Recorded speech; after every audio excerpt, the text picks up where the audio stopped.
Mwaramutse neza, byaterwa n'igihe urebeye iki kiganiro, ushobora kuba ari mu gitondo, mwaramutse nimugoroba, umugoroba mwiza, igicuku nabwo kandi igicuku cyiza. Twagarutse rero kuri televiziyo Kiliziya imwe, aho tuganira ku bintu bitandukanye, ubumenyi rusange, twungurana ibitekerezo ku cyo mwifuje, nk'uko twatangiranye twiga umuziki, ku bandika indirimbo, ibiganiro bitandukanye. Uyu munsi rero naje kugira ngo tugendane ku kiganiro cy'amateka ya Kiliziya muri rusange muri Afurika, twibanda mu Rwanda by'umwihariko, kuko ijya kurisha nyine ihera ku rugo. Ndabashimiye kandi ko muduha ibyo bitekerezo, nabyo tuba tubikeneye kugira ngo tumenye se abadukurikira bashaka iki, ndetse n'abifuza kuza baza tugafatanya gukora ibi biganiro live, namwe muhawe ikaze.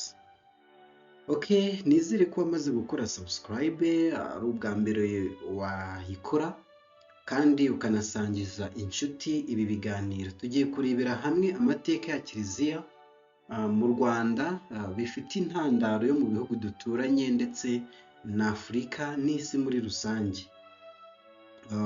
Turaza kwigiramo byinshi, amateka, ese misa ya mbere yabereye hehe mu Rwanda, abakristu babatijwe bwa mbere bari bangahe, babatirijwe he, abapadiri ba mbere bo wenda tujya tubyumvaho, turongera tubyumveho gato, tuzabona se diyosezi ya mbere mu Rwanda ni iyihe, uwayishinze ninde, yayobowe nande, ibintu nk'ibyo cyane. Ese padiri Rukara rwa Bishingwe yishe umuzungu, wamuzize iki? Turaza gusangamo ibintu byinshi cyane. Hari umusenyeri cyangwa umushumba wimitswe, aza gupfa atayoboye iyo diyoseze, ariko already ari mu bashumba bayo. Ese ninde, byagenze bite? Kurikira rero, uraza kwigiramo byinshi. Muri rusange, iyo turebye amateka ya Kiliziya mu Rwanda, dusanga ahagana mu myaka y'1900 aribwo u Rwanda nyirizina rwagezwemo n'abamisiyoneri, cyangwa se iyogezabutumwa, akaba ariho ryagezemo. Turaza kureba uko byagenze. Twagiye kugira mu myaka y'1900, u Rwanda rwabarizwaga mu gice cy'iyogezabutumwa nyine, nk'uko tubibara muri ubu, cyo munsi ya Equateur, icyo twita koma y'isi. Icyo gice cyashyizweho ku itariki 24 z'ukwa kabiri 1878, gishyirwaho na Papa Leo wa 13. Icyo gihe yagihaye umuryango w'abapadiri, cyangwa se congregation y'abapadiri bera, aribo twita abazungu. Icyo gihe niko twabyitaga, nk'uko tugira ibyiciro bibiri, ni white man and white people, white people na black people. Icyo gihe rero cyahawe congregation y'abapadiri bera, washyizweho na Cardinal Lavigérie mu mwaka w'1868. Abamisiyoneri b'Afurika aribo bapadiri bera bageze, si abapadiri gusa, habaga harimo n'abasenyeri cyangwa abashumba b'amadiyoseze atandukanye mu bihugu byatangiriyemo ivanjiri, baje nyine kogeza ubutumwa muri Afurika. Kugira ngo bagere mu Rwanda rero, babanje muri Uganda. Bageze muri Uganda ku itariki 2/1100, bahageze mu kwa kabiri 1879. Bahashinga misiyoni ya mbere, yaje kuba Vicarieti Apostolique ya Victoria Nyanza 1883. Abayoboye icyo gice twakwita vikariyeti apostolique, ngira ngo mbabwireho kuri iri jambo vikariyeti. Muri iki gihe ryaba rihagarariwe n'icyo twita diyoseze, ariko kubera ko icyo gihe kiliziya zo muri Afurika nyinshi ntabwo zari zakabonye ubwigenge kugira ngo bigire ubuyobozi bwite bw'abenegihugu. Icyo gihe rero icyo gice gihagarariwe na diyoseze cyitwaga vikariyeti. Okay, turaza kubona igihe byaje kurangirira amavikariyeti apostolique akavaho hakajyaho icyo twita diyoseze. Okay, abayoboye iyo vikariyeti apostolique yo muri munsi ya koma y'isi barimo Musenyeri Leo Lavinhac, yayiyoboye guhera mu 1886 kugeza 1922, na Musenyeri Jean Joseph Heriti, Yohani Joseph Heriti mu mwaka w'1854 kugeza 1931. Musenyeri Heriti yabaye igisonga ku wa 4 z'ukwa 12 1889, atangira umurimo we ku mugaragaro ku itariki 25 z'ukwa 5 1890. Icyo gihe ahabwa kuyobora iyo vikariyeti apostolique yo mu gice cy'amajyepfo ya koma y'isi nk'igisonga. Icyo gihe yari afite intego ivuga ngo sitio. Tuzagenda tubona byinshi twungurana ubumenyi. Buri mushumba uhawe vikariyeti apostolique icyo gihe aricyo twakwita diyoseze kuri ubu aba afite intego runaka. Wenda tuzagenda tubirebera hamwe mu gice cyihariye.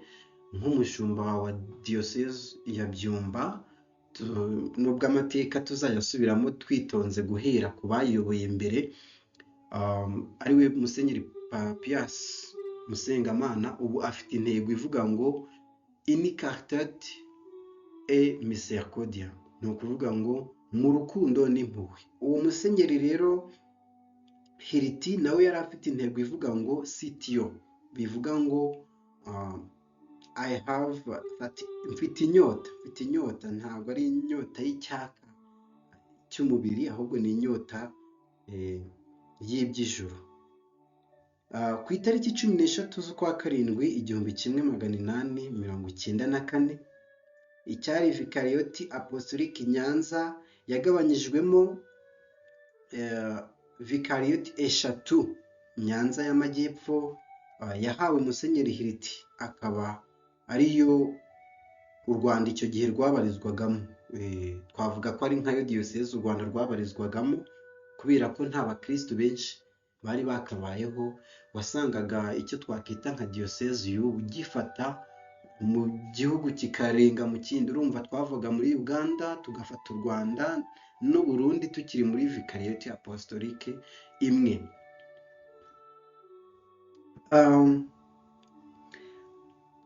Icyo gihe rero u Rwanda rwabarizwaga muri vikariyeti apostolique ya Nyanza y'amajyepfo, ikaba yari iyobowe na Musenyeri Heriti.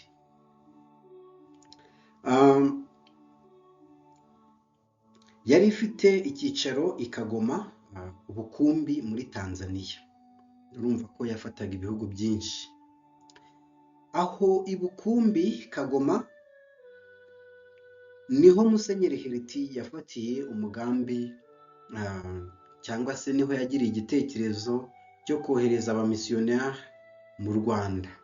Icyo gihe ku itariki 12 z'ukwa 11 1897, nibwo yashinze misiyone, ubwo twabyita nk'aho ari nka paruwase za kera, ariko bitewe n'uko nta buzima gatozi nyine twari dufite, cyari diyoseze, cyari vikariyati, cyari misiyone, ubwo kikaba paruwasi. niho yashinze misiyoni ya Katoke yagombaga kubanzamo mbere y'uko agera mu Rwanda. Ku itariki 15 z'ukwa cyenda 1889, Musenyeri Hiriti hamwe n'abandi bantu bake bahagurutse i Kagoma berekeza mu Rwanda. Abo bari kumwe nawe barimo Padiri Alphonse Burari, bakabamo Frère Anselme ndetse na Paulo Bartolomé. Babanje guca mu Burundi bitewe n'uko icyo gihe Burundi nibwo bwari burimo ingabo zari ziyoboye icyo twita koloni yari yo ihagarariwe n'Abadage. U Rwanda n'u Burundi icyo gihe twari turi mu ngabo z'Abadage. Bityo rero Musenyeri Hiriti yabanje kunyura mu Burundi kugira ngo asabe uburenganzira ingabo z'Abadage kugira ngo yinjire mu Rwanda.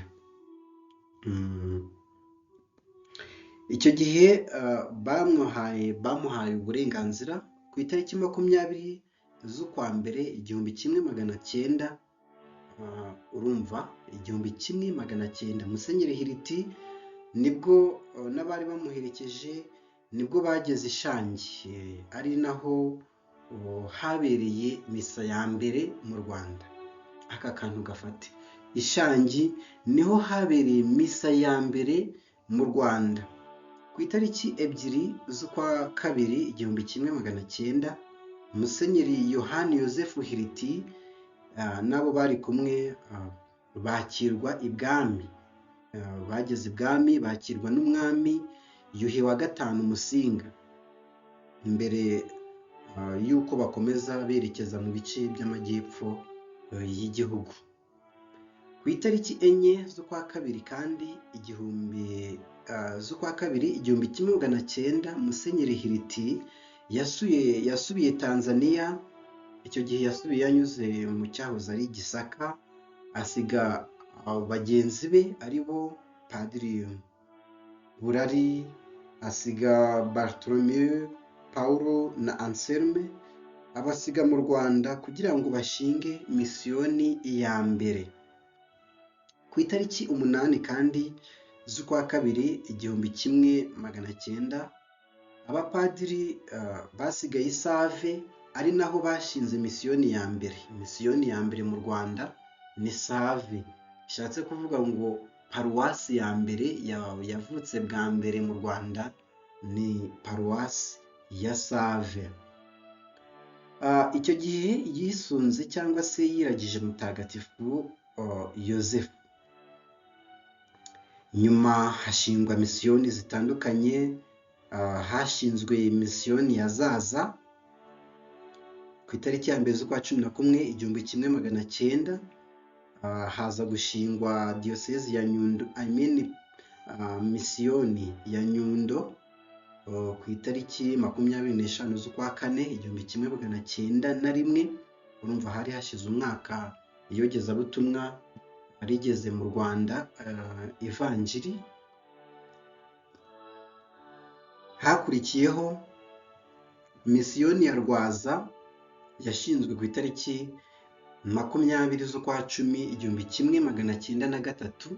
Urumva misiyoni ya Rwaza yashinzwe mu myaka 3 ivanjiri igeze mu Rwanda, ni ya kera. Hazaho misiyoni ya Mibirizi yashinzwe ku wa 20 z'ukwa 12 1903. Haza misiyoni ya Kabgayi yashinzwe ku itariki 20 z'ukwa mbere 1906. Haza gukurikiraho ishingwa rya misiyoni ya Rulindo yashinzwe ku itariki 20 z'ukwa 4 1909, mu myaka 9. Iyo misiyoni ya Rulindo yaje nayo kugenda ibyara nk'uko n'izindi zabyaye, tuzagenda tubisubiramo. Iyo misiyoni ya Rulindo yaje kubyara amaparuwasi cyangwa se icyo twakwita misiyoni, gusa ngo ni amaparuwasi nayo yajyaye paruwasi ya Burehe 1962. urumva ni imyaka myinshi yari iciyemo amateka, tuzagenda tuyasubiramo buhoro buhoro. Murunda yaje gushingwa ku itariki 17 z'ukwa gatanu 1909. Paruwasi ya misiyoni ya Kansi niyo yakurikiyeho, ishingwa ku itariki 13 z'ukwa 12 1910. mu kwa kane, ubwo izo nizo misiyoni tubaye tubabwiye. Andi mateka tuzagenda tuyinjiramo bitewe na comments zanyu. Mushobora kuvuga muti mutubwire amateka y'iyi diyoseze, mutubwire amateka y'iyi paruwasi. Ayo mutari buze kumva turacyakomeje ikiganiro. ni Kigali. Mata 1903, abanyarwanda ba mbere bagera kuri 26 bahawe batisimu ya bwa mbere mu Rwanda. Icyo gihe bayiherewe Isave, ariyo misiyoni ya mbere mu Rwanda. 1904, bwa mbere mu Rwanda hatanzwe sakramento ryo gushyingirwa.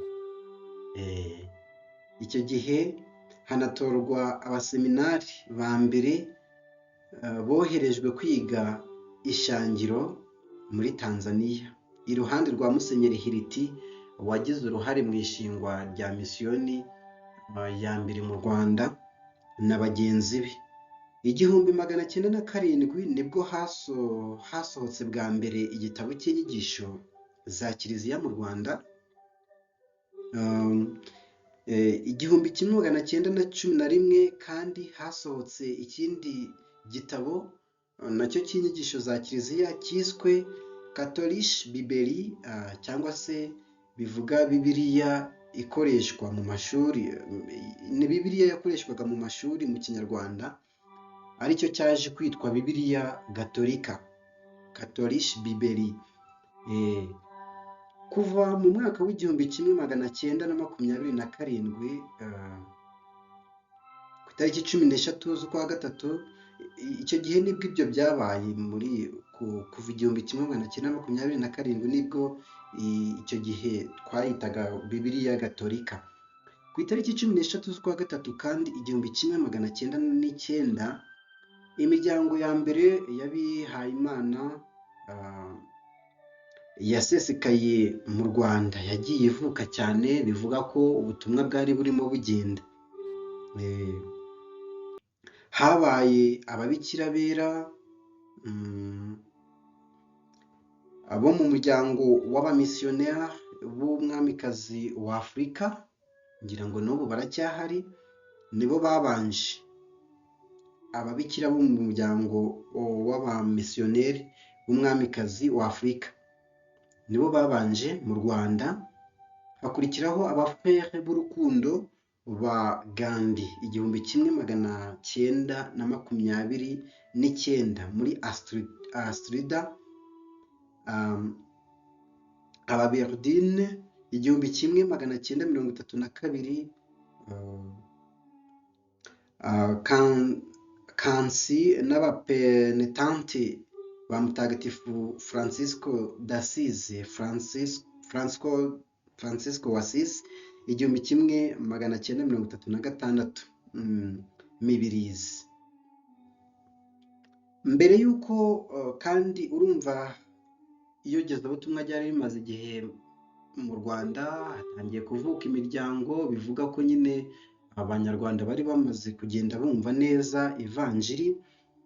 Icyo gihe barimo bitegura kwizihiza yubile y'imyaka 50 yari ishize u Rwanda rumenya inkuru nziza ivanjiri.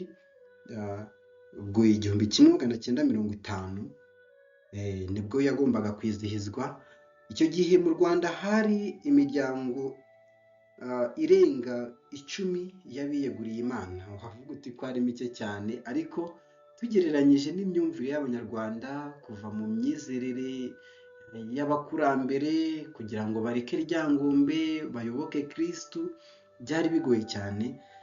Niyo mpamvu rero hari hakiri iyo miryango 10 mu myaka 50 u Rwanda rwari rumaze rwakiriye inkuru nziza.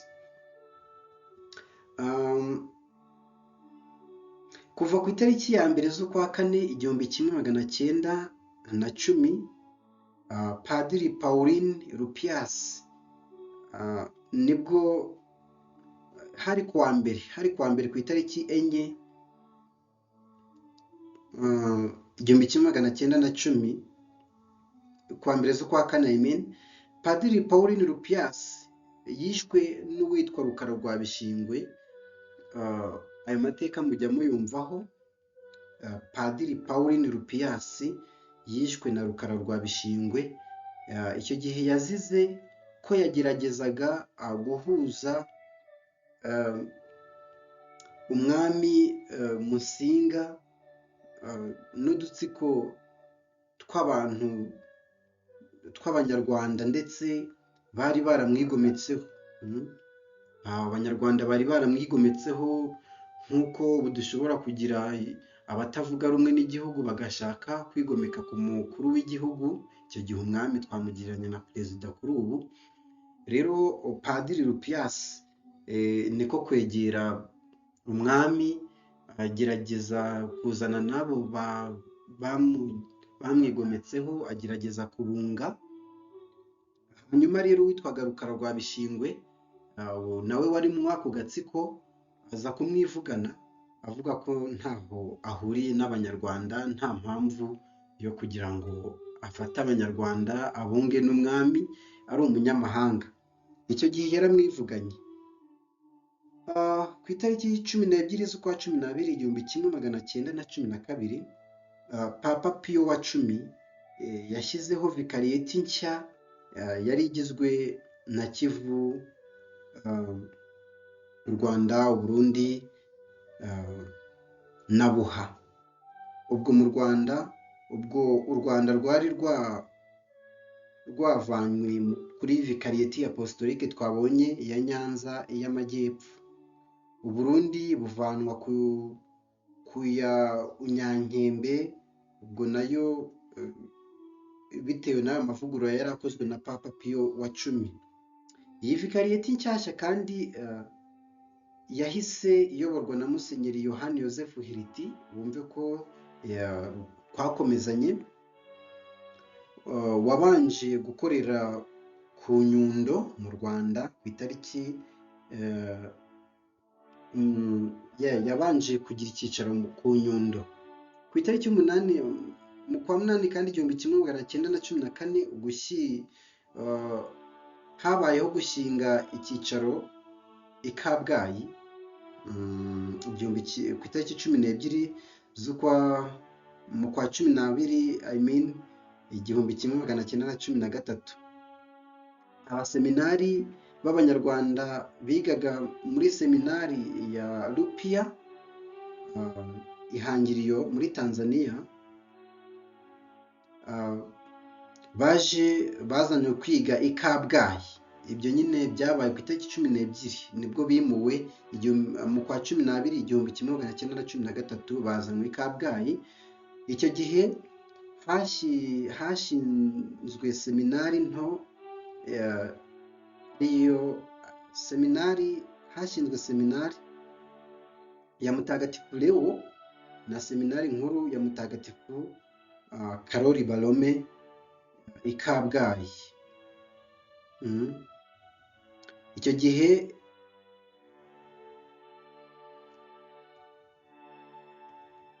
Icyo gihe diyoseze seminari ya Kabgayi yakiraga abakandida baturutse mu Rwanda ndetse no mu Burundi. Kuri Noheli 1916 bwa mbere umufere w'umunyarwanda yakoze amasezerano yo kwiyegurira Imana. Utwo tuntu ni ukugenda mutwandika ahantu aho biri ngombwa. Umufere wa mbere wakoze amasezerano yo kwiyegurira Imana yayakoreye bwa mbere rero nk'uko mbivuze kuri Noheli 1916 nibwo uwo mufere yakoze amasezerano ya mbere. Akaba ari Frere Oswald Rwandinzi wavukaga muri misiyoni ya Save, yavukaga i Save. Musenyeri Hiriti yari yaratangije umuryango w'abafrere mu Rwanda, biza gusohozwa na Musenyeri Leo Classe mu w'igihumbi kimwe magana cyenda na makumyabiri n'icyenda. 1917 umwami Yuhi wa gatanu Musinga yaciye iteka mu Rwanda ryemerera buri munyarwanda kujya mu idini yihitiyemo. Icyo gihe abantu bashoboraga kuvuga ese turajya he, turaguma mu myizerere gakondo cyangwa se turajya muri ibi batuzaniye. Icyo gihe rero hatabayeho kuba wacibwa mu muryango kubera ko wayobotse idini runaka, umwami yaciye iteka ko umuntu yemerewe kujya mu byo yihitiyemo, akakurikira imyizerere yihitiyemo. Ku itariki 7 z'ukwa 10 1917 niho mu Rwanda habonetse abapadiri ba mbere. Mu Rwanda nibwo hahawe ubusaserdoti bwa mbere mu Rwanda ku bapadiri ari bo Donat Reberaho wavukaga i Save na Balthazar Gafuku nawe wavukaga i Zaza. Bituma abanyarwanda barushaho kwiyumvamo nyine ko burya bya bintu ari byo, kuko bari babonye noneho abazajya babibabwira b'abanyarwanda, babonye ko bishoboka ko n'umunyarwanda yaba umupadiri, kuko icyo gihe abenshi bari bahari bari abamisiyoneri, kandi ugasanga nyine kwizera umunyamahanga biragoranye ku banyarwanda. Musenyeri Hiriti niwe wari yarabohereje kwiga muri seminari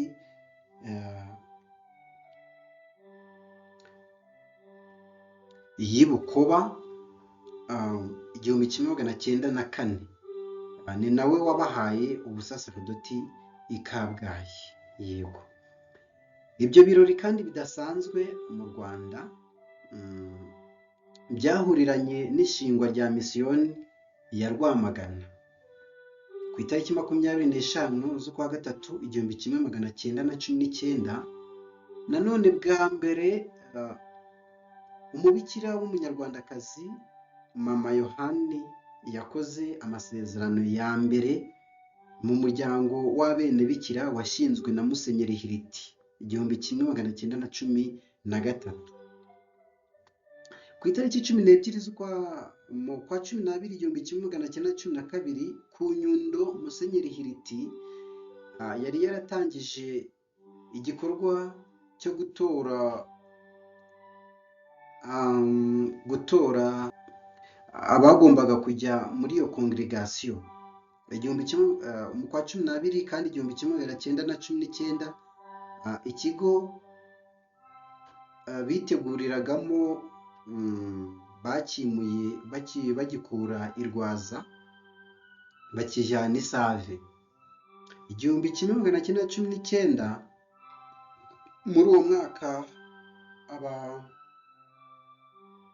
abapadiri ba mbere babiri b'abanyarwanda bahawe kuyobora misiyoni ya Murunda hamwe n'umufrere w'umuyozefiti Oswald Rwandinzi. Bari bamaze iminsi bahawe ayo masakramentu. Ku itariki 25 z'ukwa 4 1922 nanone habayeho amavugurura akozwe na Papa Piyo wa 11. Yagabanyijemo kabiri vikariyeti ya Kivu, ashinga vikariyeti ebyiri nshyashya, iy'u Burundi, ndetse urumva ubukristo bwari buri kugenda bwegera mu gihugu, na apostolari y'u Rwanda. Icyo gihe yagabanyijemo u Burundi bujya ukwabwo, ah, n'u Rwanda rujya ukwarwo. Ubwo twabyita nk'aho u Rwanda rwose rwari rugize vikariyeti yarwo ndetse n'u Burundi iyarwo. Muri make tubigereranyije n'ubu, ni ukuvuga ngo icyo gihe u Rwanda yari diyosezi n'u Burundi ari diyosezi. Mwumve ko ntabwo byari byoroshye. Okay, Rwanda Burundi, u Rwanda n'u Burundi icyo gihe byahawe vikariyeti apostolique imwe, aho kugira ngo bibarizwe bihurire n'ibindi bihugu nka Tanzania. Icyo gihe u Rwanda n'u Burundi nibyo byahawe vikariyeti yabyo. Okay, kurera Imana kandi 1951, ndavuga ko mu w'1951 hasohotse bwa mbere ibinyamakuru.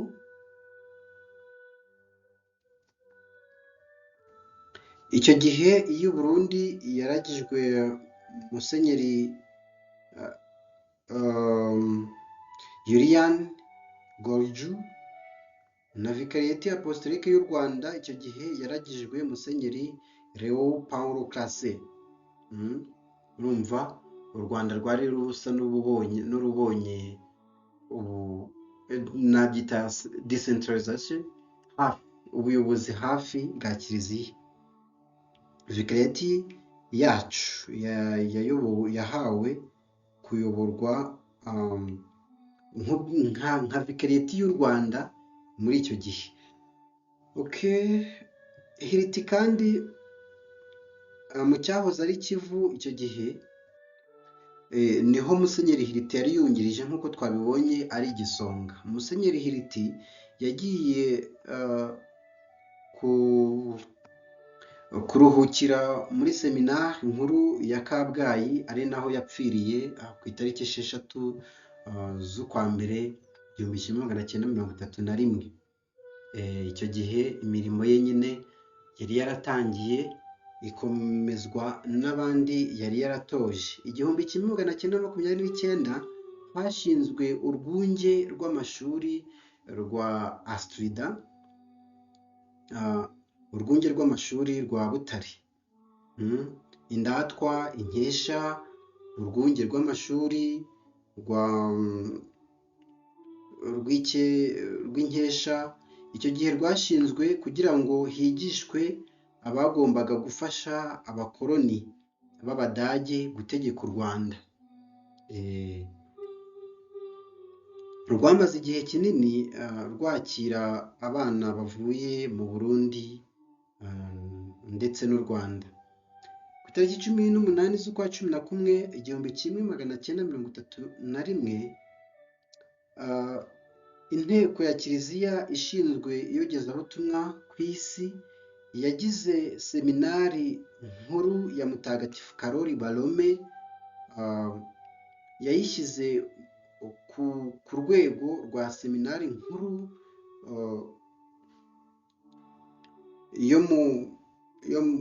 yagombaga yo mu karere. Icyo gihe higirwagamo na vikariyeti apostolare z'u Rwanda, Burundi, ikiyaga cya Rubereti ndetse na Beni, Butemba. Hanyuma ubuyobozi bwayo bwahawe abapadiri bera. Icyo gihe nibo bari bayihagarariye. 1936 iyo seminari yaje kwimurirwa i Nyakibanda. Ubu akaba ariyo nyine seminari ya Nyakibanda. 1951 yahagarikiwe kongera kwakira abaseminari batari abanyarwanda nyine baturutse mu bihugu twavuze. Kuva ku itariki ya 1 z'ukwa 9 1933 hasohotse nimero ya mbere ya Kinyamateka, ikinyamakuru cyabimburiye ibindi cya mbere mu Rwanda kwandika. Nicyo cya mbere cyabimburiye ibindi byose byandika mu Rwanda. Gikurikirwa n'ibindi nka Trade Union 1942, Servi 1944, Lamy 1945,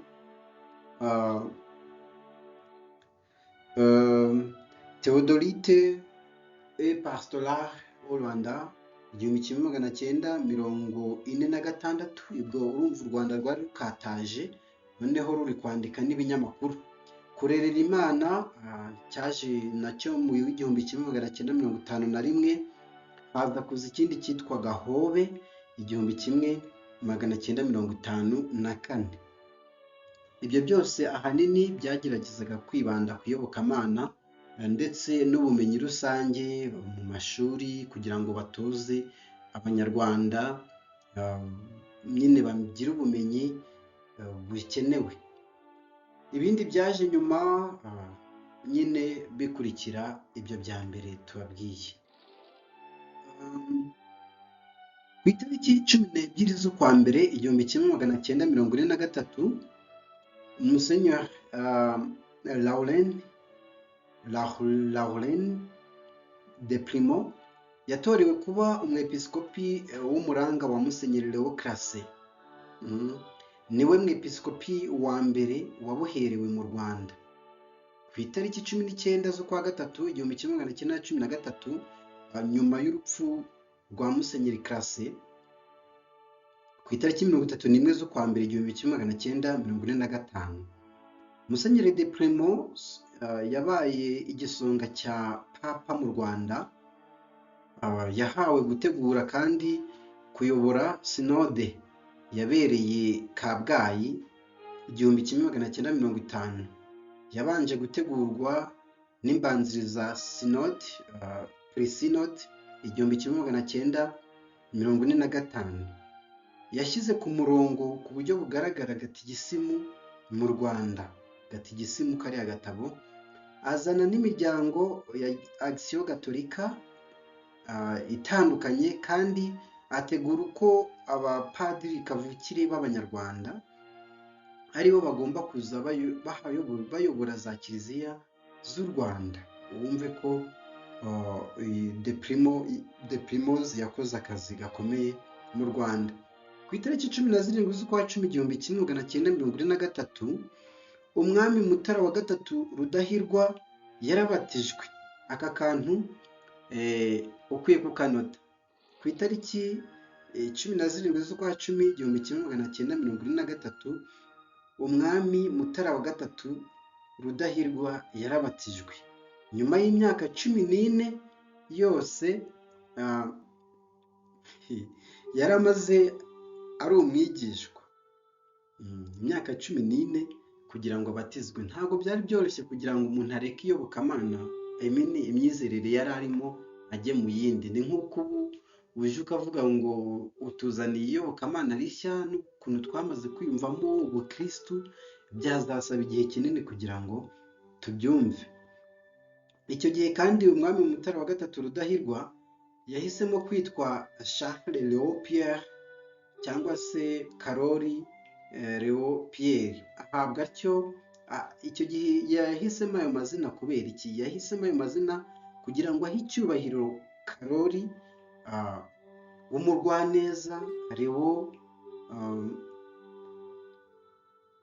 iryo zina Léo ryari irya se Musenyeri Classe wamubyaraga nyine, na Petero nk'umubyeyi wa batisimu.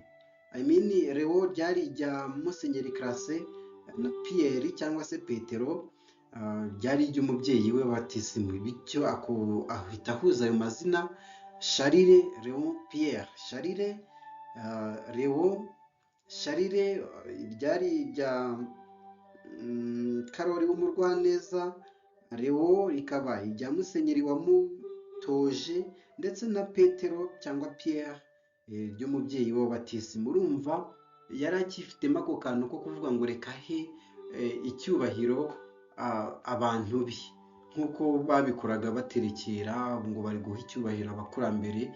Icyo gihe nawe yahisemo gukombina ayo mazina kugira ngo ahe icyubahiro abo bantu bamugejejeho iyogezabutumwa. Umubyeyi w'abatisimu yari we yari Legikimas, umutware mukuru watwaraga icyo gihe Kongo Mbiligi ya Rwanda au Burundi. Umwami Rudahigwa yabatirijwe rimwe na nyina umugabekazi Nyiramavuga Kampazi, afata izina rya Ladegonda. Musenyeri Classe niwe wababatije 1946 ku itariki 27 z'ukwa cumi. Umwami Rudahigwa yeguriye u Rwanda Kristo umwami w'ibiremwa byose ndetse n'ibiriho byose. Ku itariki 21 kandi 1947 Papa Pio wa karindwi yamwambitse umudari wa Chevalier. Uyu mudari ubundi wahembwaga Chevalier Commandeur de l'Ordre de Saint Grégoire. Uyu mudari wiswe Chevalier Commandeur de l'Ordre de Saint Grégoire wagira gute, wahabwaga abantu babaye indashyikirwa mu bihugu byabo, cyangwa se umukristo w'indashyikirwa mu gihugu cye. Icyo gihe papa yamwambikaga uyu mudari, wagafata mu mutwe: Chevalier Commandeur de l'Ordre de Saint Grégoire le Grand. Wahabwaga abakoreye kiliziya ibikorwa by'indashyikirwa cyangwa abakristo b'intangarugero mu bihugu byabo. Ku itariki 8 mu kwa munani 1950 hizihijwe ya yubile twahoze tuvuga y'imyaka 50 u Rwanda rwari rumaze rumenye ivanjiri. Yizihirizwa muri Astrida ya Butare i Butare. Kiliziya yagendaga ibwiza abayoboke bari bamaze kugera ku bihumbi 357,222 babatijwe, bari babatije nyine, imaze kugira misiyoni icyo twakwita nk'amaparuwasi 40 n'abapadiri bagera kuri 90 b'abanyarwanda. Ku itariki 14 z'ukwa kabiri 1952 Papa Pio wa 12 yagabanyijemo kabiri Vikariyate Apostolique y'u Rwanda, ziba ebyiri mu Rwanda. Icyo gihe urumva byari bikomeje kugenda neza. Vikariyate Apostolique y'u Rwanda nayo yari igabanyijwemo ebyiri. Tugitangira nababwiyeho ku kijyanye na Vikariyate Apostolique ko twagifata nk'aho yari diyosezi y'icyo gihe.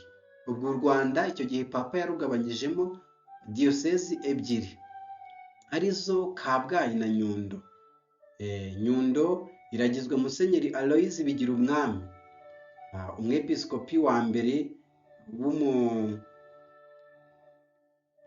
w'umunyarwanda, akaba n'uwa mbere muri Afurika Mbiligi. Icyo gihe twabyitaga Afurika Mbiligi, nyine Afurika yari iri mu maboko y'Ababiligi. Yimitswe ku itariki ya mbere z'ukwa gatandatu 1952 i Kabgayi. Indi Vikariyate Apostolique ariyo ya Kabgayi ari nayo nkuru yakomeje kuragizwa Musenyeri de Primoz nyuma y'imyaka 4 ku itariki 24 z'ukwa kane 1955 yareguye. Musenyeri de Primoz yareguye kubera uburwayi, maze ku itariki 18 z'ukwa 12 1955 asimburwa na Musenyeri Andrew Palaudin wahawe ubwepiskopi na Musenyeri Aloys Bigirumwami icyo gihe. Musenyeri de Primoz yaje gupfira i Butare aho yari yaragiye kuruhukira ku itariki 5 z'ukwa kane 1962. Nibwo havukaga kandi paruwasi ya Burehe icyo gihe nk'uko naje kubivugaho. Mutarama 1963 imiryango y'abihaye Imana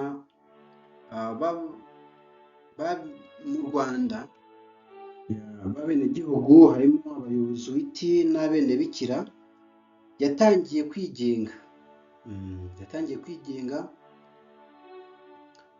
Ni ukuvuga ngo icyo gihe yavuye mu maboko y'abapadiri bera itangira guhabwa abanyarwanda ngo bayiyobore.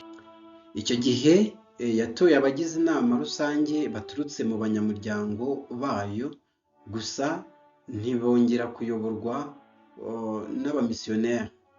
Ku itariki 19 z'ukwa 12 1995, Padiri André Palaudin wayoboraga seminari nkuru ya Nyakibanda yagizwe igisonga cya Papa i Kabgayi, asimbuye Musenyeri de Primoz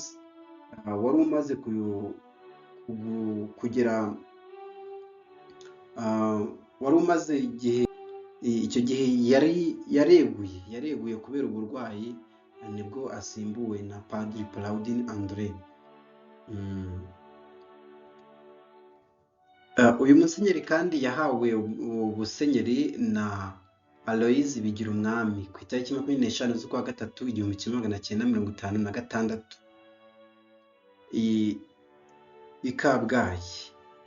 Ku itariki 11 z'ukwa 2 1959 yasohoye urwandiko rwa Gishumba. Urwo rwandiko yarwise Super Omnia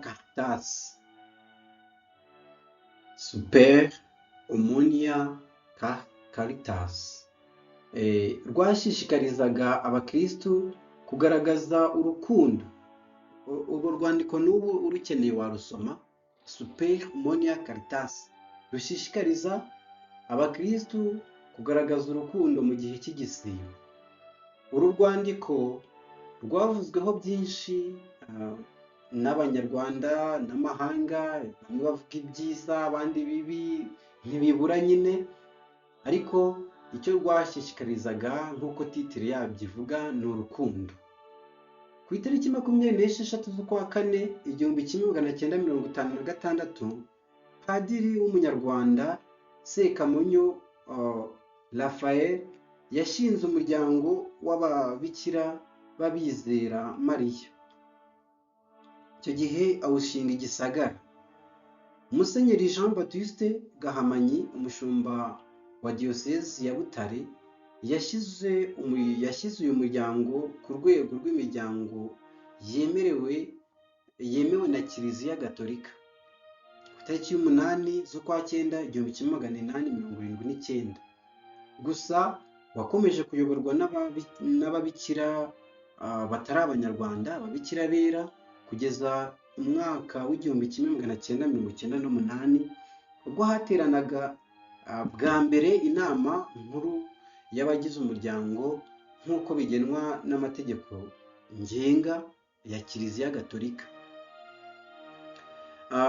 Ku itariki 10 z'ukwa 10 1959, Papa Yohani Pawulo wa 23 mu rwandiko rwe Constitution Apostolique yatangaje ko Kiliziya ziri muri Kongo Mbirigi na Rwanda au Burundi, ni ukuvuga ziri muri Kongo Mbirigi, u Rwanda n'u Burundi, zihawe ubuyobozi bwite. Bityo icyo twitaga icyo twitaga Vicariate Apostolique nk'uko nababwiye cyaje guhinduka Diocese. Ngiryo ijambo ryatangiye gukoreshwa bwa mbere mu Rwanda ku itariki 10 z'ukwa 10 1959, bikozwe na Papa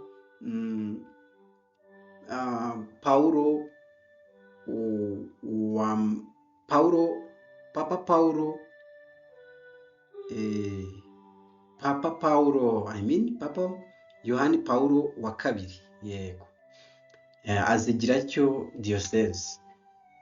Ah, ubwo niba zari zibaye diyoseze kandi ibyungirizaga icyo twakwita vikariyati apostolique byari misiyoni, nabyo byaje guhinduka paruwasi. Kiliziya yo mu Rwanda yabonye ubuyobozi bwite, maze vikariyeti ya Kabgayi iba diyosezi ya Kabgayi, yari yungirijwe na Nyundo. Ku itariki ya mbere z'ukwa gatanu 1960, Musenyeri Vedaste Majeski Pereri, intumwa ya Papa muri Kongo, Mbiligi no muri Rwanda n'u Burundi, yayoboye imihango yo kwimika Musenyeri Andrew Palaudin nka arikiyesikopi wa Kabgayi. Uyu nawe yimika Musenyeri Aloys Bigirumwami nk'umwepiskopi wa mbere wa Nyundo ku wa 17 Kanama 1960. Ku itariki 12 z'ukwa kane 1960 havutse ubutabazi gatolika mu Rwanda, bwaje ari nk'ingoboka yo kugoboka abanyarwanda bari baragizweho ingaruka n'imyivumbagatanyo yatangiye mu Rwanda ahagana mu ntangiriro z'umwaka w'1959. Murabizi habayeho itotezwa mu banyarwanda, itotezwa ahanini ryakorwaga hibanda ku moko. 59 murabizi, iyo twiga amateka ya jenoside yakorewe abatutsi icyo ngicyo tukivugaho. Icyo gihe rero ibi byaje kutugeza kuri jenoside, turaza kubibona, ariko byatangiye muri icyo gihe. Musenyeri rero yashyizeho ubutabazi kugira ngo hagobokwe abari baragizweho ingaruka muri iyo myivumbagatanyo.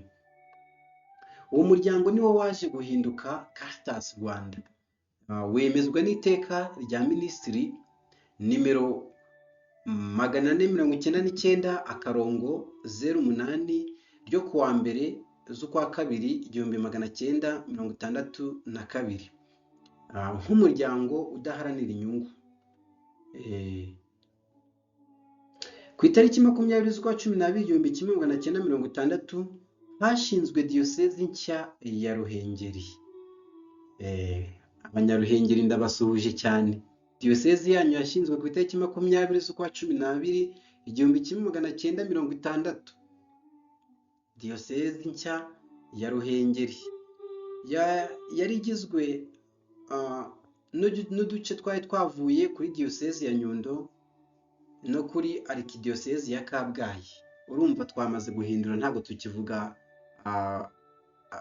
vikariyeti apostolique cyangwa se ngo tuvuge misiyoni. Musenyeri Bernardine Manyurane niwe watorewe kuyibera umwepiskopi mushya ndetse wa mbere. Gusa ikibabaje, icyo gihe yaje guhita arwara ndetse apfira i Roma ku itariki 8 z'ukwa gatanu, nyuma gato muri uwo mwaka w'1961. Icyo gihe yapfuye atari yimikwa. Musenyeri Andrea Palaudin yahawe guhita ayibera umuyobozi, kuyiyobora kugeza ku itariki 21 Kanama 1961. Ariko kuyiyobora ntabwo bivuze ko yari arikiyesikopi. Ubwo Musenyeri Yosefu Sibomana icyo gihe nibwo yatorwaga nk'umwepiskopi wayo, yimikwa kuri 31 z'ukwa 12 1961. Yimikwa na Musenyeri Vedaste Majeski Pereri. Gushingwa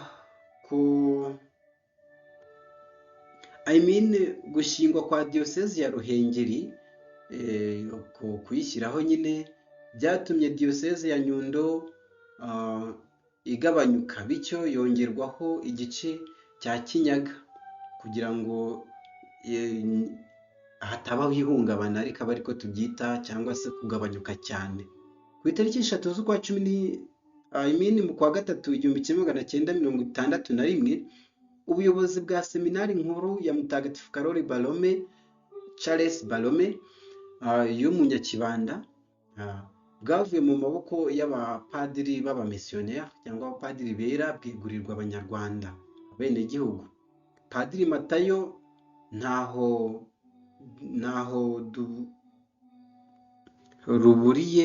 Padiri Matayo Ntahoruburiye niwe wabaye umuyobozi wa mbere w'umunyarwanda wayoboye iseminari nkuru ya Rwesero 1963. Iyo seminari yibarutse seminari nkuru ya Mutagatifu Yosefu ku Nyundo, Saint Joseph.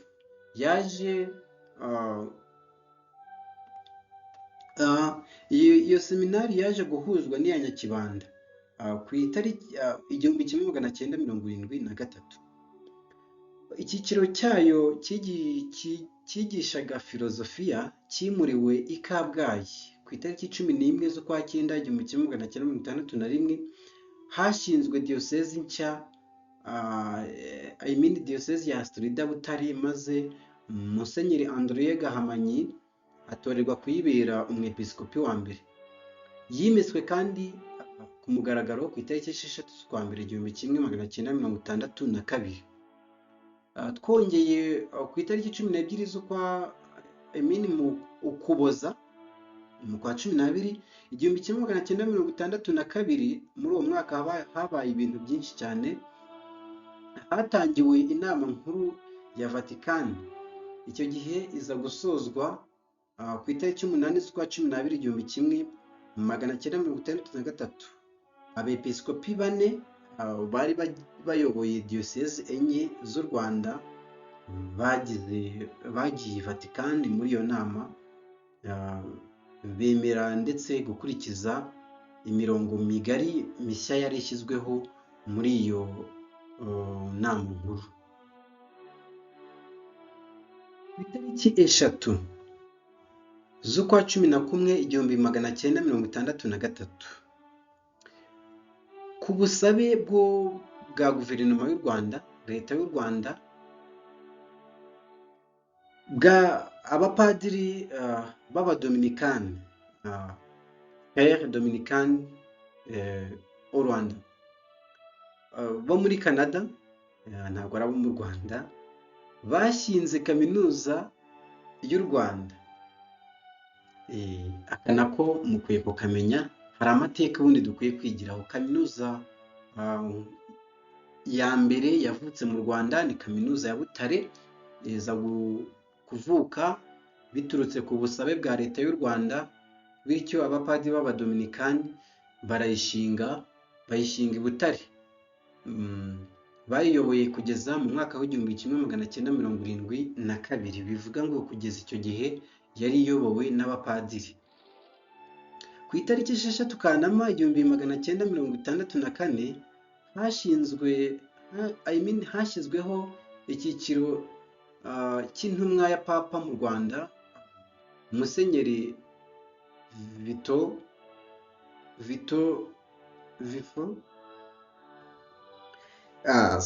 indimi z'amahanga hari igihe tujya kuzivuga tugatangira kuvugishwa cyane amazina.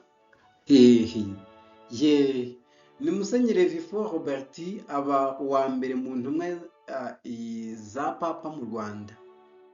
Ibaruwa imwohereza kandi muri ubwo butumwa mu Rwanda yashyikirijwe Perezida wa Repubulika y'u Rwanda. Icyo gihe yari Perezida Habyarimana. Abakurikirana amateka mwajyayo mukabikurikirana neza. Ubwo urumva nahagana 1964 tuzagenda tuyavuga ku ruhande. Icyo tuzi ni uko iyo baruwa yashyikirijwe uwari Perezida wa Repubulika. Ku itariki 8 z'ukwa 12 1967 habaye yubile y'imyaka 50 twaje gukomozaho y'ubusaserdoti mu Rwanda. Apana ivanjiri.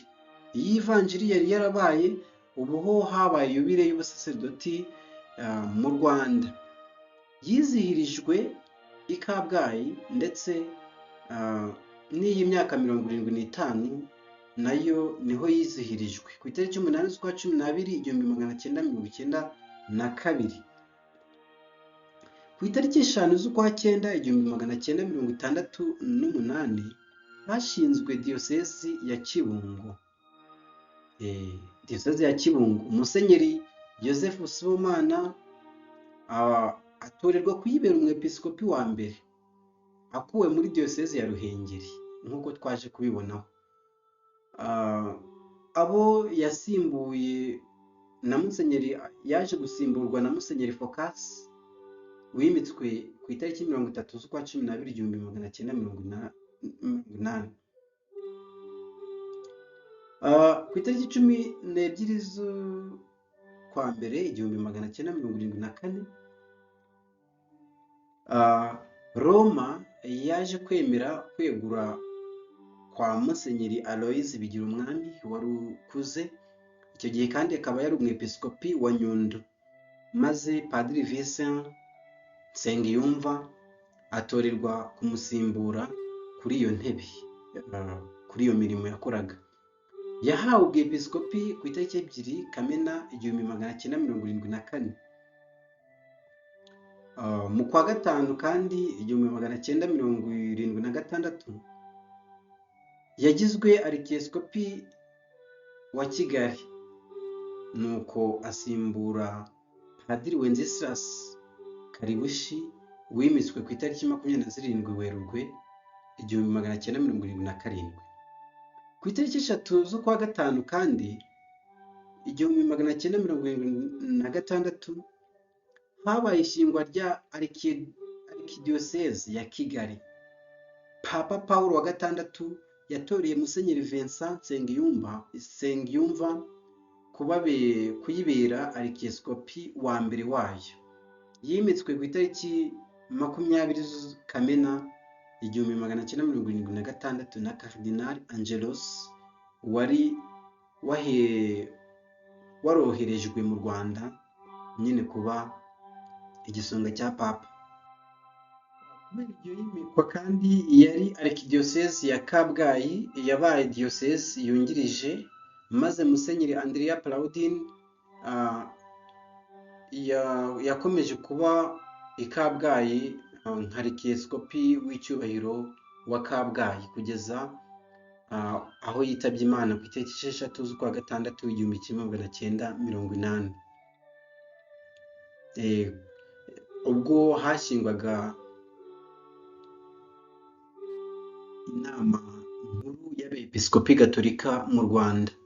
Ubyumve neza, ku itariki 6 z'ukwa gatandatu 1980 nibwo hashinzwe inama nkuru y'abepiskopi gatolika mu Rwanda yiswe CEPR, Conference Episcopale du Rwanda, ifite icyicaro i Kabgayi. Icyo gihe nyine yahise igira icyicaro i Kabgayi.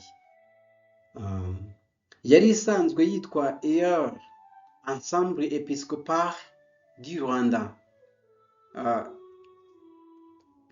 ihuriro ry'abepiskopi bo mu Rwanda. Yakomeje kuba kandi umunyamuryango w'inama y'abepiskopi mu Rwanda no mu Burundi ryitwaga COLEB. Iyo COLEB, ihuriro ry'abepiskopi gatolika mu Rwanda no mu Burundi, ikaba yari ifite icyicaro i Bujumbura mu Burundi. Yaje guhinduka ishyirahamwe ry'inama y'abepiskopi gatolika mu Rwanda no mu Burundi, ACOLEB. Ku itariki 5 z'ukwa 11 1981 hashyizweho diyosezi ebyiri arizo Byumba na Cyangugu. Aya ni amateka akomeye kuri izi diyosezi. Abanyabyumba ndetse na Cyangugu turabasuhuje tubifuriza kumenya aya mateka nyirizina. Diyosezi ebyiri, diyosezi ya Byumba na diyosezi ya Cyangugu, byashinzwe ku itariki 5 z'ukwa 11 1981. Umwepiskopi wa mbere wa diyoseze ya Byumba. Icyo gihe watorewe kuyiyobora ni Musenyeri Joseph Ruzindana. Akaba yarahawe ubwepiskopi ku itariki 17 z'ukwa mbere 1882. Musenyeri wa mbere wa diyoseze kandi ya Cyangugu niwe wari Tadeyo Ntihinyurwa. Yabuhawe ku itariki 28 z'ukwa mbere 1902. Urumva ko bijyana na diyoseze ya Byumba.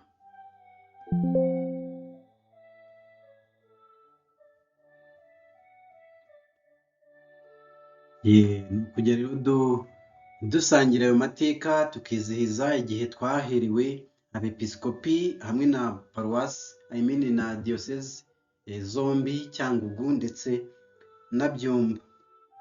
Andi mateka akomeye muri Kiliziya Gatolika mu Rwanda ndetse no ku isi, ku itariki 28 z'ukwa mbere 1981, Bikira Mariya yabonekeye bwa mbere i Kibeho ku butaka bw'u Rwanda. Icyo gihe Kibeho yabarizwaga muri diyoseze ya Butare. Hanyuma Musenyeri Jean Baptiste Gahamanyi ashyiraho komisiyo ebyiri zo gukurikirana iby'iryo bonekerwa, kuryigaho, cyane ko bitavugwagaho rumwe n'u Rwanda n'Abanyarwanda ndetse n'abanyamadini n'amatorero, bavuga ko ari ukwihangishwaho. Icyo gihe rero Musenyeri Gahamanyi yashyizeho komisiyo ebyiri zo gukurikirana iby'iryo bonekerwa. Komisiyo ya liturujia igomba gukurikirana niba koko ubwo butumwa ari ubutumwa bwa Kiliziya, ndetse na komisiyo y'abaganga yari ishinzwe gukurikirana niba abo bantu ari bazima, nta kibazo bafite, kugira ngo twumve ko n'ibyo batubwira nyine ari ukuri. Ngayo amateka akomeye rero yo ku itariki 20 z'ukwa 11 1981, Bikira Mariya abonekera bwa mbere i Kibeho. Nyuma y'izo komisiyo y'uko zikoranye, hakagaragara umwanzuro ku itariki 15 z'ukwa 8 1988, yemeje ko hashobora kuba ahantu abakristo basengera. Ubwo turavuga Musenyeri Gahamanyi yemeje ko hashobora kuba ahantu abakristo basengera. Ayo mabonekerwa yasojwe ku mugaragaro ku itariki 28 z'ukwa 11 1989.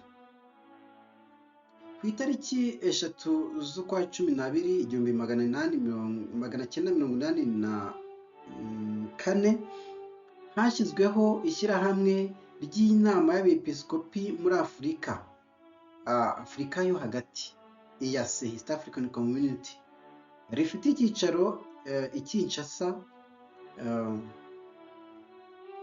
Iryo shyirahamwe rikaba rihuza abepiskopi gatolika bo mu Rwanda, mu Burundi ndetse no muri Kongo.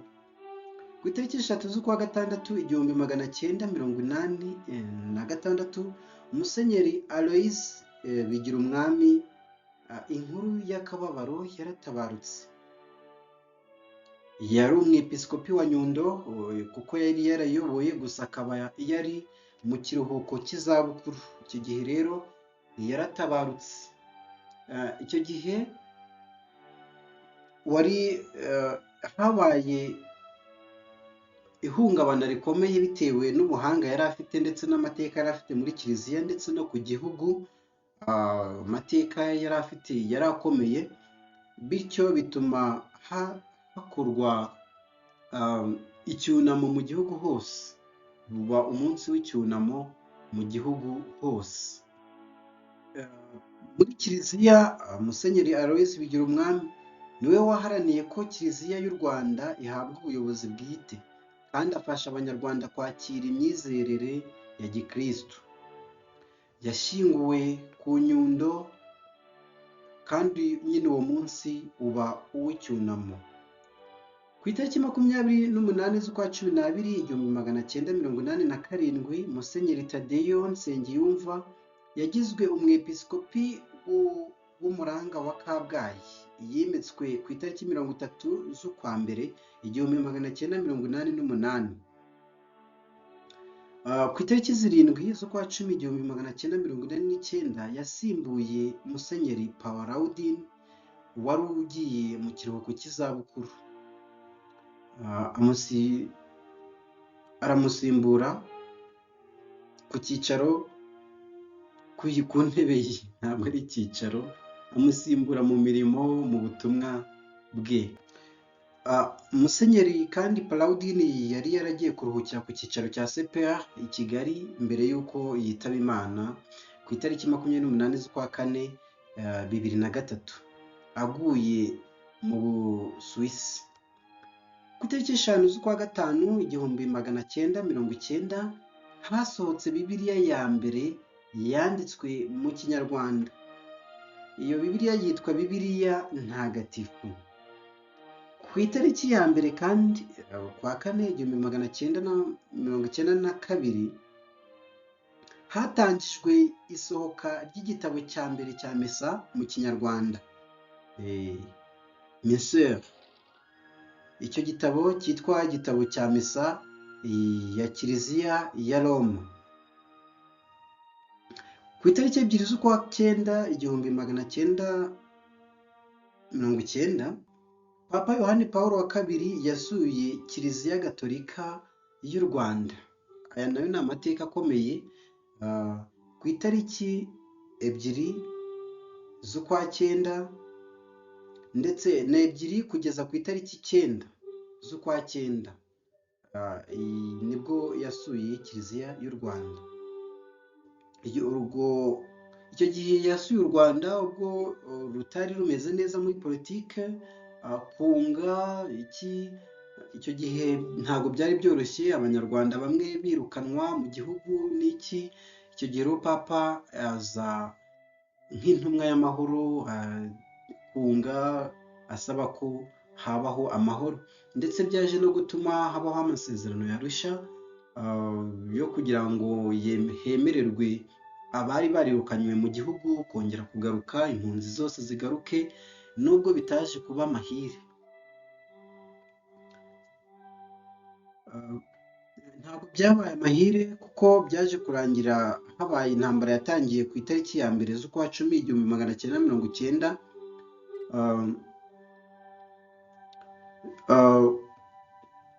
Ni ukuvuga nyuma y'ukwezi kumwe Papa asuye u Rwanda. Nubwo habayeho ubwo buryo butandukanye bwo guhagarika iyo ntambara,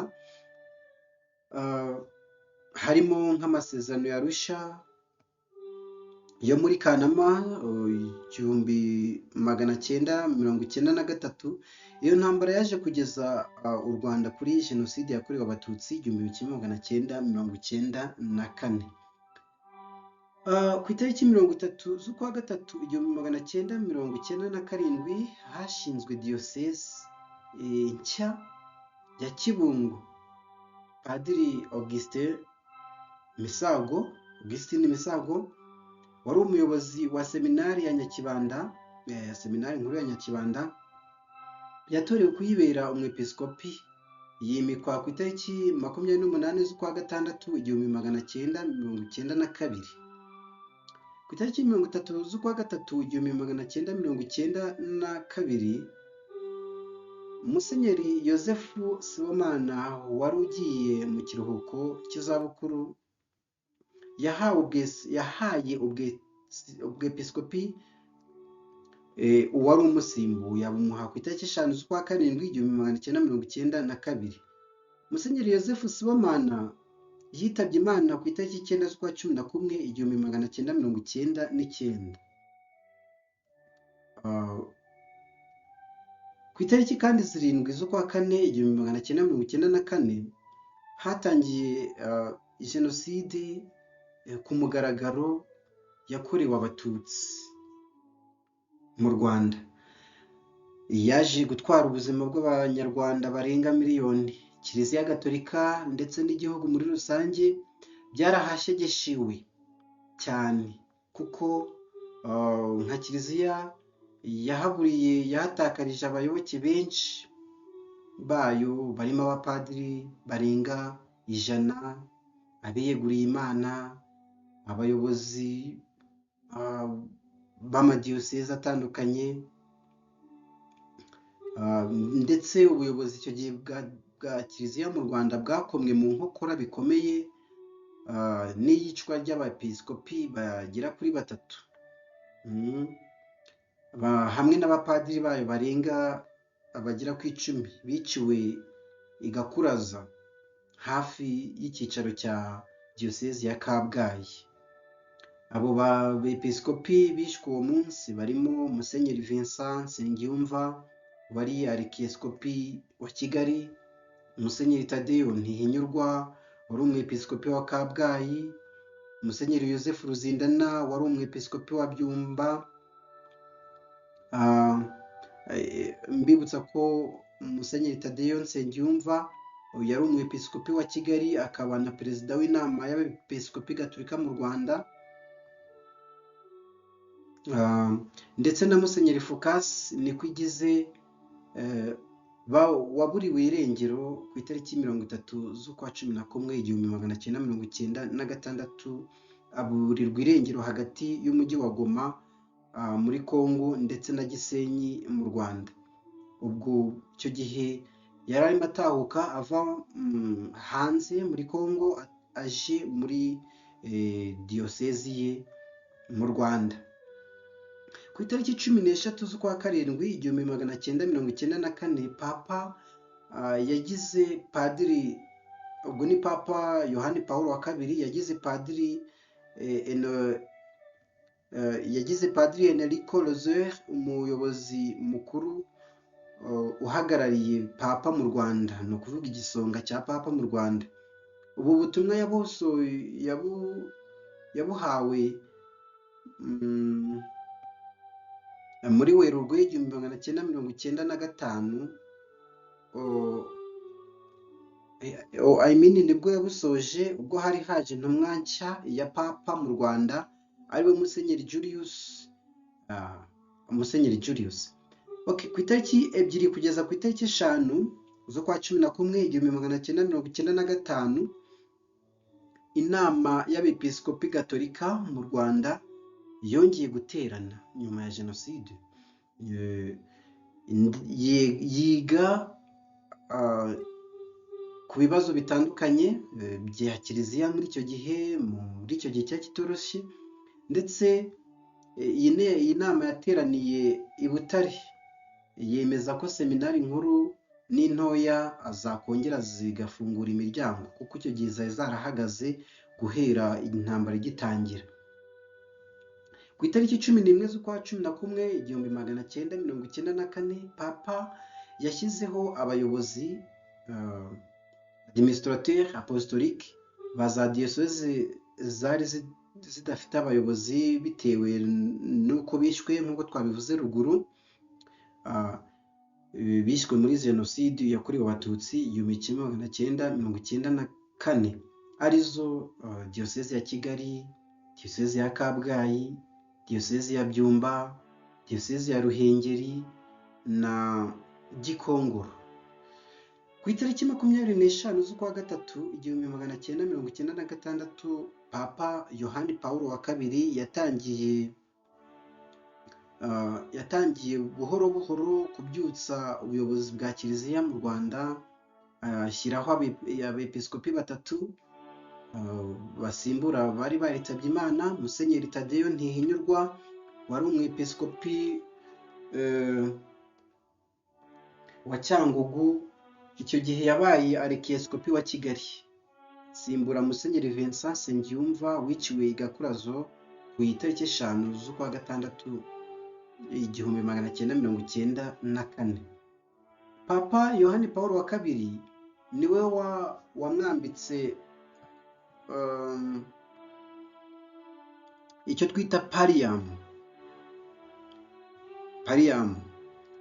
Ku itariki 29 z'ukwa gatandatu 1996 i Roma niho ibyo byabereye, amugira umwepiskopi. Padiri Anastase Mutabazi yatorewe kandi kuba umwepiskopi wa gatandatu wa diyosezi ya Kabgayi, asimbuye Musenyeri Tadeyo Nsengiyumva nawe wiciwe i Gakurazo kuri izo tariki zimwe, tariki 5 z'ukwa gatandatu 1994 na bagenzi be. Yahawe nawe ubwepiskopi ku itariki 25 z'ukwa gatanu 1996. Padiri Sereverian Nzakamwita icyo gihe yatorewe kuba umwepiskopi wa kabiri wa diyosezi ya Byumba. Abanyabyumba turabasuhuje mubyiteho. Ku itariki 25 z'ukwa gatanu 1996 Padiri Sereverian Nzakamwita yatorewe kuba umwepiskopi wa diyosezi ya Byumba. Icyo gihe asimbura Musenyeri Yozefu Ruzindana wiciwe nawe i Gakurazo ku itariki 5 z'ukwa gatandatu 1994. Padiri Sereverian Nzakamwita wari ugize umwepiskopi yahawe ubwepiskopi ku itariki 2 z'ukwa gatandatu 1996. Ku itariki kandi 6 mu kwa gatandatu 1996 intumwa za Kiliziya Gatolika mu Rwanda zahuye bwa mbere n'abahagarariye u Rwanda baganira ku kibazo cyariho icyo gihe cy'uko hari kiliziya zagombaga guhindukamo inzibutso za jenoside yakorewe abatutsi 1994. Nyuma y'ibiganiro birebire icyo kibazo cyaje gukemurwa. Nyuma y'uko inteko nkuru ya kiliziya ishinzwe ibyerekeye iyogezabutumwa ku isi yandikiye inama y'abepiskopi gatolika mu Rwanda ibaruwa nimero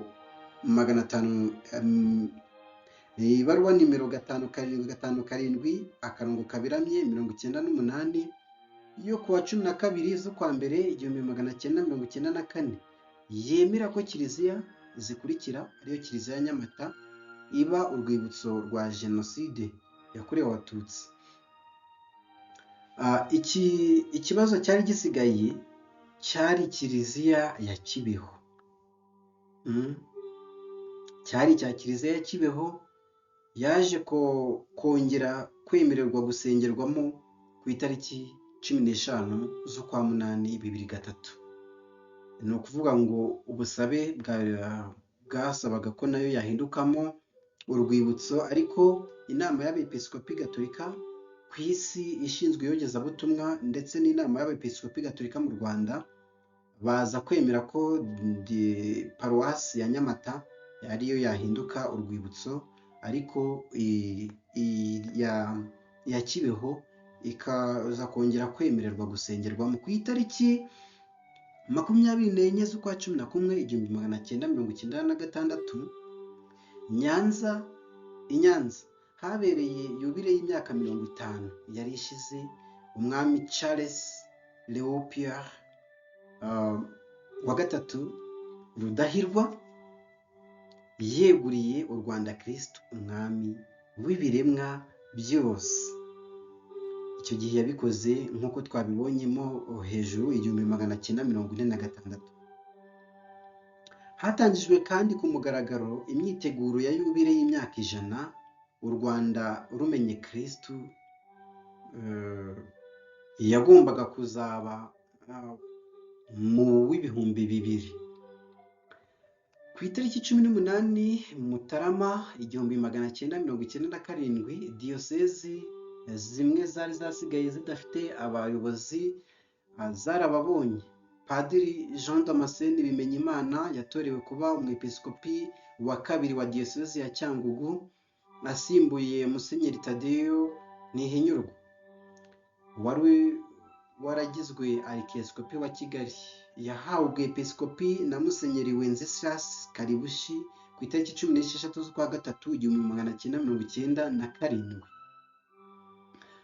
Padiri kandi Alexis Habiyakare, umukuru w'abayezuwiti, yatorewe kuba umwepiskopi wa 4 wa diyosezi ya Nyundo asimbuye Musenyeri Wenceslas Karibushi wari mu kiruhuko cy'izabukuru.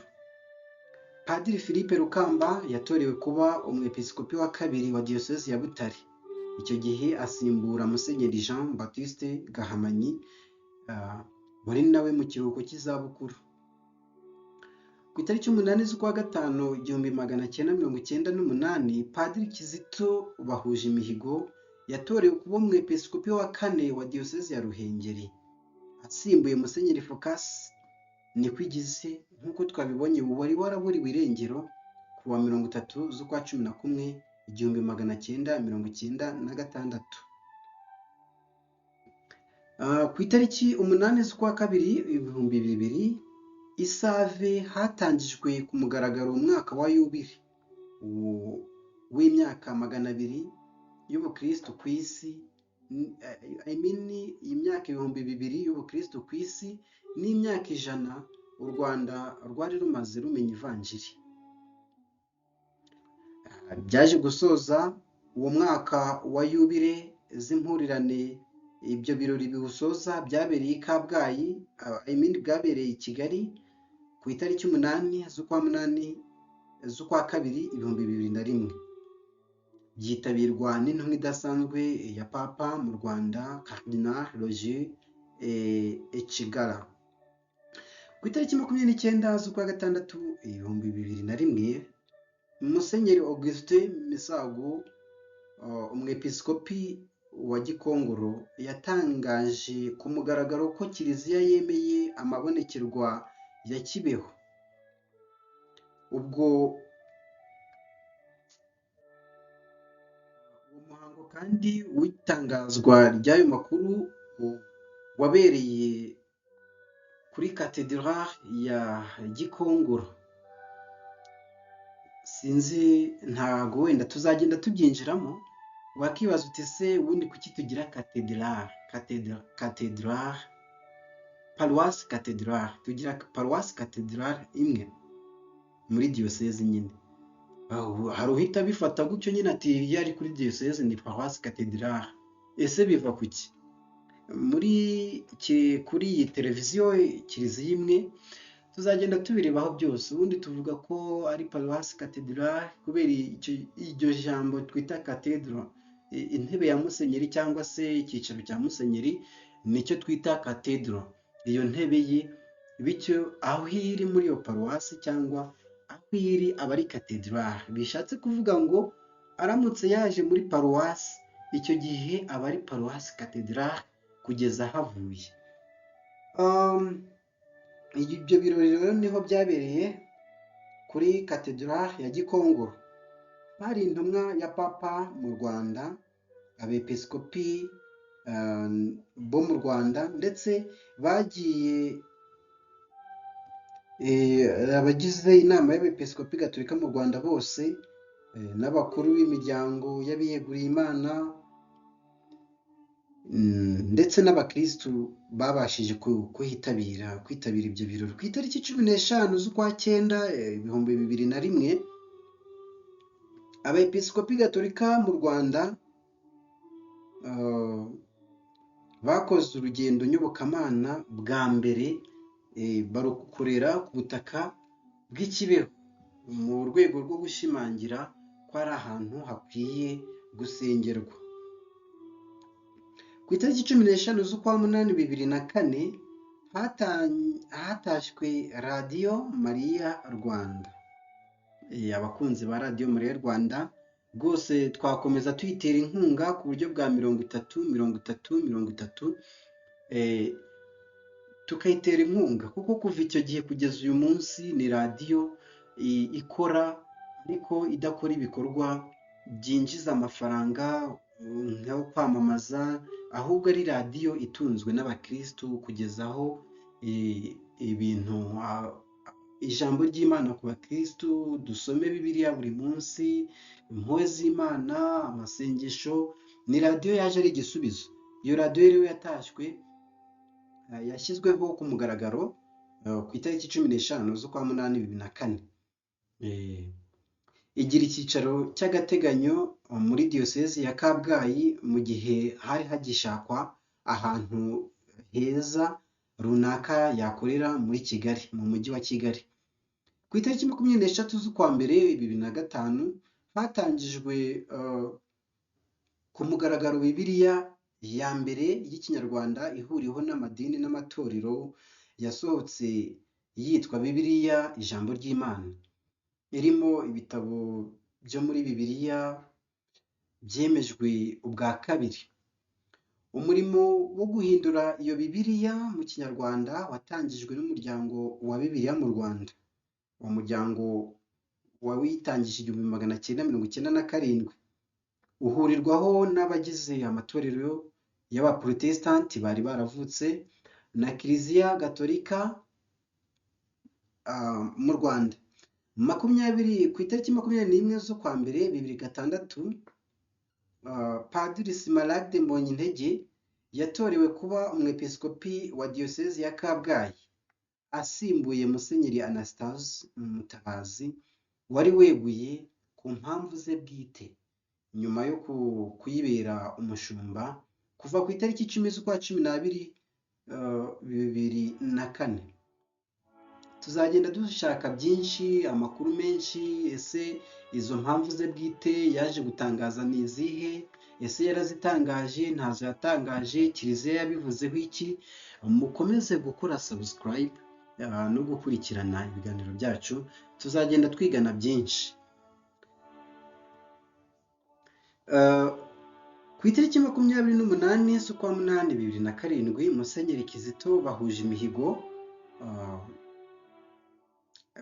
Musenyeri Kizito bahuje imihigo muri diyosezi ya Kibungo, yakuwe muri diyosezi ya Ruhengeri, hanyuma kugira ngo asimbure Musenyeri Frederic Rubwijanga wari ugiye mu kiruhuko cy'izabukuru. Ku itariki 28 z'ukwa 11 2007, yasoje ku mugaragaro hasojwe ku mugaragaro yubile y'imyaka 25 y'amabonekerwa ya Kibeho, ndetse imihango y'iyo yubile yayobowe na nyiricyubahiro Cardinal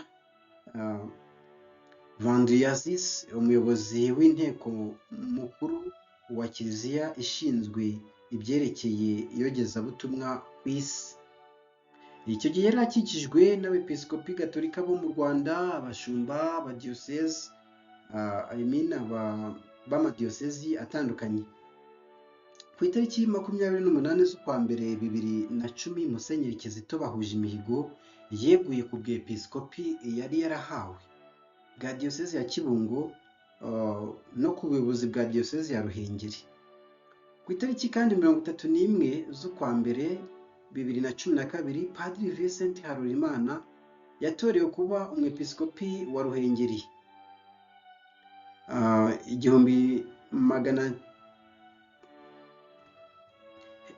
Ku itariki 16 z'ukwa kabiri 2012,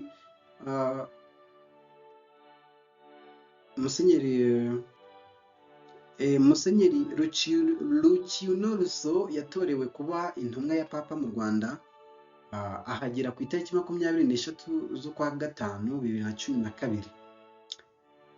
Ku itariki 7 z'ukwa gatanu 2013, Padiri Antoine Kambanda yatorewe kuba umushumba wa diyosezi ya Kibungo, ndetse yimikwa ku itariki 27 z'ukwa karindwi 2013. Ku itariki 6 kugeza kuri 7 z'ukwa gatandatu 2014, Kiliziya Gatolika n'iz'Abangirikani bo mu Rwanda no mu Burundi no muri Congo Kinshasa zakoreye hamwe urugendo nyobokamana, urugendo rwo kwibuka ku nshuro ya 20 jenoside yakorewe abatutsi 1994. Intego yabo muri urwo rugendo yari ukugaragariza abanyarwanda ko bifatanyije nabo mu kababaro. Ku itariki 30 z'ukwa gatandatu 2004 habaye kwizihiza isabukuru y'imyaka 50 u Rwanda na Vatican bifitanye umubano ushingiye kuri diplomasi. U Rwanda na Vatican ku itariki 26 z'ukwa 11 2014 Padiri Celestin Hakizimana yatorewe kuba umushumba mushya wa kabiri wa Diyosezi ya Gikongoro. Yimitswe ku mugaragaro ku itariki 24 z'ukwa mbere 2015. Urumva ko ari ikintu cyari gikomeye cyane. Padiri Celestin Hakizimana, umushumba wa Diyosezi wa kabiri Diyosezi ya Gikongoro. Ku itariki 22 z'ukwa karindwi 2017 abadiyakoni 63 bo muri uwo mwaka, yego nyine 2017, bo muri diyosezi zitandukanye mu gihugu baherewe ubusaserdoti i Kabgayi ku kibuga cy'umupira wa seminari nto ya Kabgayi. Ku itariki 7 z'ukwa karindwi 2017 hizihijwe yubile y'imyaka 100 y'ubusaserdoti mu Rwanda.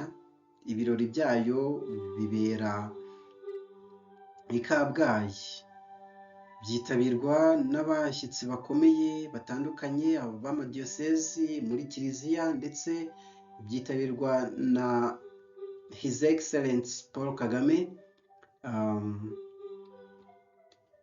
nko guha agaciro uwo muhango w'ubusaserdoti mu Rwanda, ndetse byaje kugirira n'akamaro igihugu, abaturage, amashuri, uburezi, mbese byari ibirori bikomeye.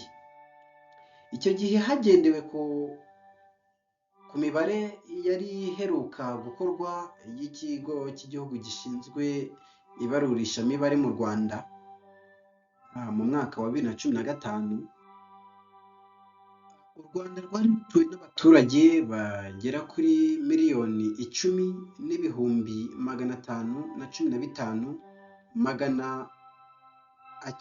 10,105,973.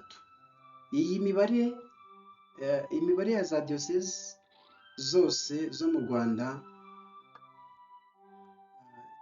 abo ni abaturage bari bagize igihugu, ariko imibare ya diyosezi zo mu Rwanda 2015 icyo gihe yagaragazaga ko abakristu gatolika bari muri miliyoni 4,823,766.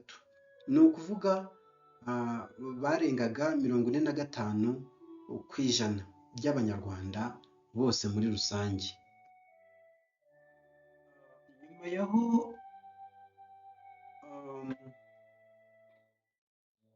ku itariki 12 Julayi 2024 hatowe umwepiskopi mushya, ariwe Musenyeri Jean Bosco Ntagungira.